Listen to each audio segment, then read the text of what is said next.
আচ্ছা, তাহলে দেখো, তাহলে আমরা হচ্ছে প্রথমে দেখলাম যে আয়তলেখ বিষয়টা কি। ঠিক আছে, আয়তলেখ হচ্ছে আমার এক্স অক্ষ বরাবর শ্রেণীবদ্ধ এবং ওয়াই অক্ষ বরাবর গণসংখ্যা ধরে যখন আমরা লেখচিত্র অঙ্কন করছি, যার চিত্রটার রূপ কেমন হচ্ছে, এই যে দেখো এখানে আমরা যে ব্যবধান নিয়েছি 0 থেকে 5 পর্যন্ত, সেটা দেখতে একটা ছোটখাটো আয়তলেখের মতো। আবার একইভাবে 5 থেকে 10, 10 থেকে 15, 15 থেকে 20 সবগুলো মানে এক একটা ছোট ছোট দণ্ড বা আয়তক্ষেত্রের মতো বস্তু একের অধিক পাশাপাশি বসে যখন পরিসংখ্যানিক উপায়ে তথ্য উপাত্তকে প্রকাশ করে, তখন সেটা আমার একটা আয়তলেখ হয়। আমাদের এই পরিসংখ্যানিক তথ্য উপাত্তকে প্রকাশেরই আরেকটা উপায় আছে খুব সুন্দর, সেটা হচ্ছে পাইচিত্র। হ্যাঁ, এই পাইচিত্রের আরেকটা নাম হচ্ছে বৃত্তলেখ। ঠিক আছে, বৃত্তলেখ। এখন এইখানে কি বোঝানো হয়, আমাদের এই বৃত্তের পুরো একটা বৃত্তের কোণ কত ডিগ্রি ধরা হয়, 360 ডিগ্রি ধরা হয়। ঠিক আছে, তো আমরা যদি এখন বিষয়তে লিখি যে পুরো একটা বৃত্তের কেন্দ্রস্থ কোণ তোমার এখানে পুরোটাই ধরা হচ্ছে 360 ডিগ্রি। এখন ধরো আমি ক্রিকেট খেলছে, হ্যাঁ, বাংলাদেশ এবং ইন্ডিয়ার ক্রিকেট টিমের মধ্যে আমাকে হচ্ছে টার্গেট দিয়েছে 250 রান। ঠিক আছে, 250 রানের আমার টার্গেট দিয়েছে। এখন আমাকে কি করতে হবে, এই যে 250 রানের জন্য এখন কে কত রান অর্জন করেছে, ধরো তামিম ইকবাল 55, মুস্তাফিজুর হচ্ছে যে মোটামুটি কয়েকটা উইকেট ফেলেছে বা সে হয়তো 2-3 রান তুলেছে, তারপর হচ্ছে সাকিব আল হাসান হয়তো সেঞ্চুরি করেছে, এরকম বেশ কয়েকটা হচ্ছে আমাদের যে রান দিয়ে রেখেছে। তো ধরো আমি হচ্ছে প্রথম জন যে 55, হ্যাঁ, তো 55 রানের জন্য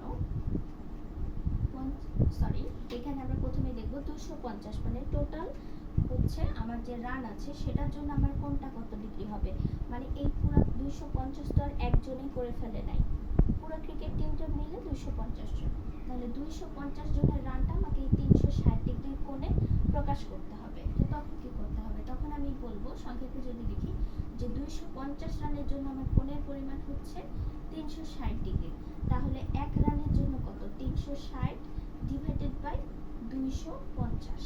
এখন যদি আমি বলি 55 রানের জন্য কত, তখন আমি এখানে কি করব, এই যে 360 ডিভাইডেড বাই 250 গুণিত 55, এইটাকে যদি আমরা ক্যালকুলেশন করি আমাদের এখানে একটা ডিগ্রির পরিমাণ আসবে। ধরো আমার এখানে এভারেজ একটা মান আসছে আলফা, ঠিক আছে, আলফা ডিগ্রি আসছে বা বিটা পরিমাণ আসছে। তো ধরো এই মানটা হচ্ছে আমার এই অংশটুকু দখল করছে, আমরা যখন দেখো কাটা কম্পাস দিয়ে আঁকছি তখন আমার জায়গাটুকু হচ্ছে এটা, যেটা হচ্ছে আলফা পরিমাণ অংশ সে জায়গা দখল করছে। তো এইটাকে আমরা পাই চিত্রে যখন অঙ্কন করে দেখা যায় তখন কি হচ্ছে যে 55 রানের জন্য আমার আলফা পরিমাণ কোণ জায়গা দখল করছে এই 360 ডিগ্রির মধ্যে। বোঝা গেছে?